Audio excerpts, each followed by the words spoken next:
Hello friend, मैं self Manish Colombia. आज हम बात करेंगे महत्वपूर्ण टॉपिक पे जिसका नाम है लासा। LAS है LASA. Look like medicine and sound like medicine. Friends, जब हम एनक्वास की बात करते हैं, जब हम एनक्वास के लिए, चाहे हम डिस्ट्रिक्ट हॉस्पिटल में काम कर रहे हो, चाहे CSC पे काम कर रहे हो, चाहे PSC पे काम कर रहे हो, चाहे आयुष्मान आरोग्य मंदिर पे काम कर रहे हो, चाहे हम नर्सिंग ऑफिसर हों, चाहे हम ANM हो, LHV हो, चाहे हम CHO हो, चाहे हम फार्मासिस्ट हों, या कोई भी अदर मेडिसिन प्रोफेशन को हम रिसेंबल करते हैं, जब भी हम एनक्वास के लिए अपनी संस्था को एनक्वास सर्टिफिकेशन दिलवाने के लिए अप्लाई करते हैं, तो हो सकता है हम अपना सेल्फ असेसमेंट कर रहे हो सकता है हम एक्सटर्नल असेसमेंट के लिए अप्लाई कर रहे हो। वो जिला लेवल से भी हो सकता है, स्टेट लेवल से भी हो सकता है, और नेशनल लेवल से भी हो सकता है। तो जब हम हमारी सेल्फ एडवोकेसी करते हैं या सेल्फ असेसमेंट करते हैं, चाहे एक्सटर्नल एग्जामिनर हमारे को असेस करने के लिए आते हैं, तो एक चेक लिस्ट का यूज़ करते हैं जिससे हम अच्छी तरह से अवेयर हैं। उस चेक लिस्ट के अंदर हमें जो मार्किंग देनी होती है, चाहे हम खुद अपने को मार्किंग दे रहे हैं, चाहे बाहर के एक्सेसर जो आए हैं वो हमें मार्किंग दे रहे हैं, तो होती है 0, 1, 2 पॉइंट के रूप में। हर एक पॉइंट का अपना एक रेस्पेक्टिव स्कोर होता है, और हमें पॉइंट टू पॉइंट सभी पॉइंट को मीट आउट करना होता है, जिन्हें हम मीट आउट करेंगे तो हमें एनक्वास का सर्टिफिकेशन मिलेगा। दोस्तों, एनक्वास सर्टिफिकेशन प्राप्त करने के लिए और इस चेक लिस्ट के सभी पॉइंटों को मीट आउट करने के लिए एक महत्वपूर्ण पॉइंट इसके बीच में आता है, वो है LASA. LASA। It stands for look like medicine and sound like medicine. Friends, जब हमारे सेंस ऑर्गन की हम बात करते हैं, चाहे सुनने के लिए हम कान का प्रयोग करें, देखने के लिए हम आंखों का प्रयोग करें, तो कहीं कहीं हमसे मार्जिन ऑफ एरर हो सकता है काम करते समय। पर जब हम क्वालिटी की बात करते हैं तो हम ये इंश्योर करना चाहेंगे कि हमसे किसी तरह की गलती नहीं हो। उस गलती को रोकने के लिए ही पॉइंट टू पॉइंट हमें अप्रोच करते हुए आगे बढ़ना है। उसी पॉइंट के अंदर जो मैंने अभी बताया पॉइंट है लासा का।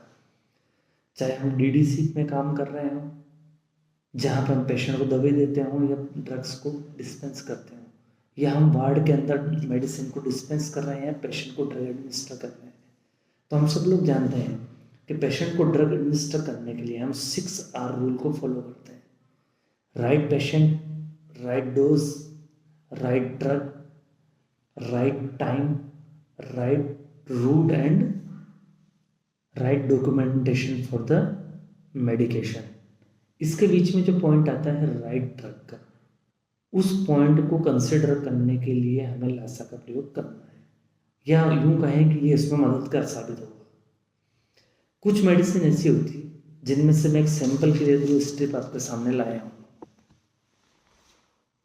ये 2 स्ट्रिप्स आपके सामने रखी है, जिनको देखेंगे अगर हम आंखों से तो हमें लगेगा दोनों एक ही मेडिसिन है, जबकि हम इनको पलटने के बाद ऑब्जर्व करेंगे तो इनमें से एक मेडिसिन है मेट्रोनिडाज़ोल 400 और दूसरी मेडिसिन है पैरासीटामोल। दोस्तों, ये तो हुई लुक लाइक मेडिसिन की बात।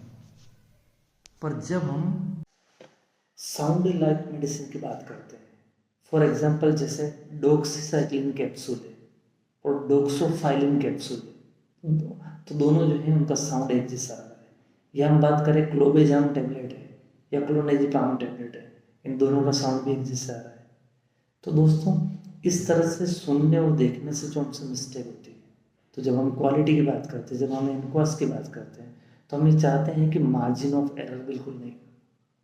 तो इसे कैसे हम करेक्ट कर सकते हैं, कैसे हम ये ध्यान रखें कि ये चीज़ हमसे ना हो, तो इसके लिए हम drug distribution centre DDC, drug distribution centre पे, और वार्ड के अंदर जहाँ ड्रग कॉर्नर हमारा बना है, जहाँ से हम मेडिसिन एडमिनिस्टर करने के लिए जाते हैं पेशेंट को, वहाँ पे डेजिग्नेटेड या डेडिकेटेड अलग कॉर्नर इस्टेब्लिश करेंगे। उसके अंदर हम चाहें तो एक बॉक्स रख सकते हैं जो अच्छी तरह से लेबल्ड हो, जिसके ऊपर हमने लासा लिखा हो, LASA। तो क्या होगा, जब भी हम लासा के लिए उस मेडिसिन को अप्रोच करने जाएंगे या उस मेडिसिन को लेने के लिए जाएंगे, तो हमें अपना ट्रिगर हो जाएगा कि ये लासा ड्रग है और हमें इस पर स्पेशल अटेंशन रखना है कि गलती से देखने से या सुनने से जो मिस्टेक हमसे होनी है वो तो नहीं हो रही। तो होगा क्या, हम क्वालिटी को फॉलो करेंगे, अल्टीमेटली पेशेंट का सेटिस्फेक्शन होगा, हम अपने प्रोफेशनल के एथिक्स पे कायम रहेंगे, और हमें भी कहीं ना कहीं हम एनक्वास सर्टिफिकेशन को अच्छे से कर पाएंगे। क्यों?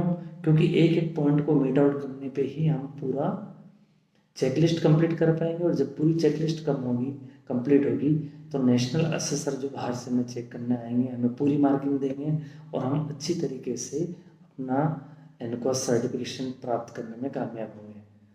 दोस्तों, ये वीडियो आपको कैसी लगी? आपको अगर अच्छी लगी हो तो आप इसे लाइक और सब्सक्राइब करें, और अच्छे अच्छे टॉपिक्स के साथ आपको आगे भी मिलते रहेंगे। Thank you very much.